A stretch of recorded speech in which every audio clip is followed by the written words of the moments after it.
मुख्यमंत्री ठाकुर सुखविंदर सिंह सुक्खू के नेतृत्व में प्रदेश सरकार ने लोगों को पारदर्शी, सुविधाजनक और त्वरित सेवाएं सुनिश्चित करने के लिए पिछले 2.5 वर्षों में राजस्व मामलों में बड़े पैमाने पर सुधार किए हैं। हम आम परिवारों से उठकर आए हैं। मैं खुद गवर्नमेंट स्कूल में पढ़ा हूँ, आज मुख्यमंत्री की कुर्सी पर पहुँचा।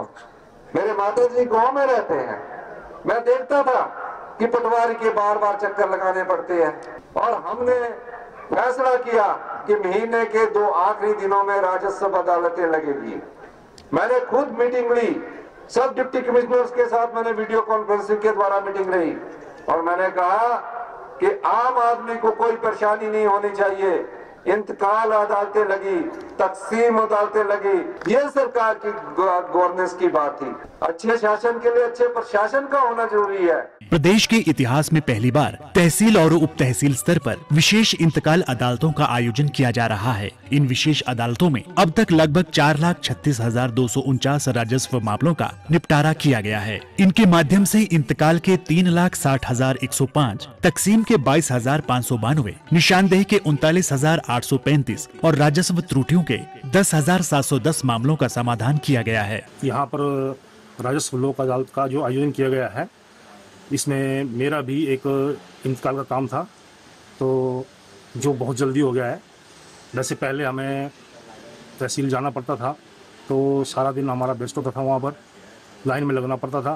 तो इसका जो आयोजन किया गया है, बहुत अच्छी शुरुआत की है और माननीय हमारे मुख्यमंत्री श्री सुखविंदर सुक्खू जी का जो ये शुरुआत की गई है, ये बहुत ही माननीय सम्माननीय कार्य किया है, तो उसके लिए हम उनका बहुत बहुत धन्यवाद करते हैं।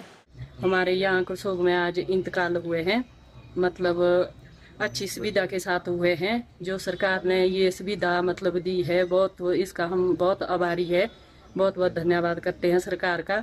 नहीं तो हमारे को मतलब कहीं कहीं इधर उधर भटकना पड़ता था, तो इसलिए ऐसा है कि चलो अब यहाँ नज़दीक हमारे सर्कल करसोग तहसील करसोग में है, तो इसलिए सरकार का हम धन्यवाद करते हैं। हमारे इंतकाल का काम काफ़ी समय से रुका हुआ था और जो प्रदेश की सरकार विशेष राजस्व लोक अदालत जो कार्यक्रम चलाया है उन्होंने, उसकी वजह से हमारा जो ये इंतकाल का काम था वो काफ़ी जल्दी संपन्न हो पाया है।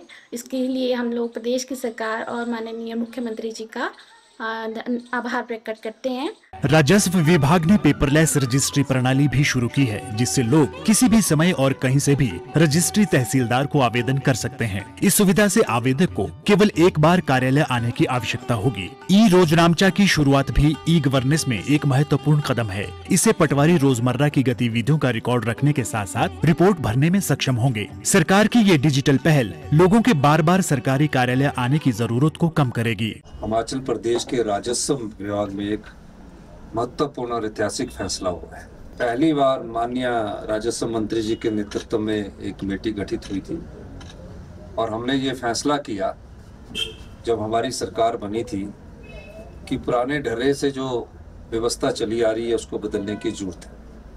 टेक्नोलॉजी का युग है और उस युग में हमें आगे बढ़ना है।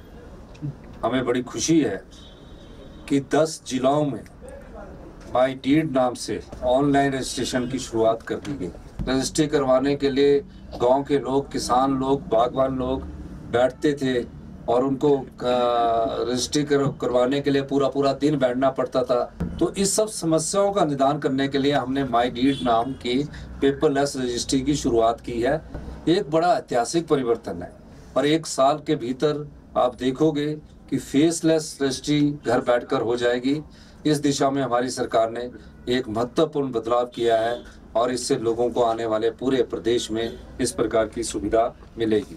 मुख्यमंत्री के निर्देशानुसार राजस्व विभाग आधुनिक तकनीकों का भी व्यापक स्तर पर उपयोग कर रहा है। अब तक 90% गाँव के नक्शे भू नक्शा पोर्टल पर अपलोड किए जा चुके हैं। लंबित राजस्व मामलों के त्वरित निपटारे के लिए हिमाचल प्रदेश भू राजस्व अधिनियम 1954 में संशोधन किया गया है, जिससे सक्षम राजस्व अधिकारी ई समन जारी कर सकेंगे। विकास की नई परिभाषा स्थापित करते हुए मुख्यमंत्री लोगों की लंबे समय से लंबित समस्याओं का समाधान कर रहे हैं। वर्षों से विस्थापन का दंश झेल रहे पौंग डैम विस्थापित विस्थापितों के जीवन में मुख्यमंत्री खुशियों की सौगात लाए हैं। नवासी पोंग डैम विस्थापितों को मुख्यमंत्री ने भूमि के कागजात प्रदान किए। उन्हें गृह निर्माण के लिए 3 लाख रुपए की वित्तीय सहायता प्रदान की जाएगी। प्रदेश सरकार के ये प्रयास जन समस्याओं का त्वरित निवारण और जरूरतमंदों को राहत देने में अहम भूमिका निभा रहे हैं।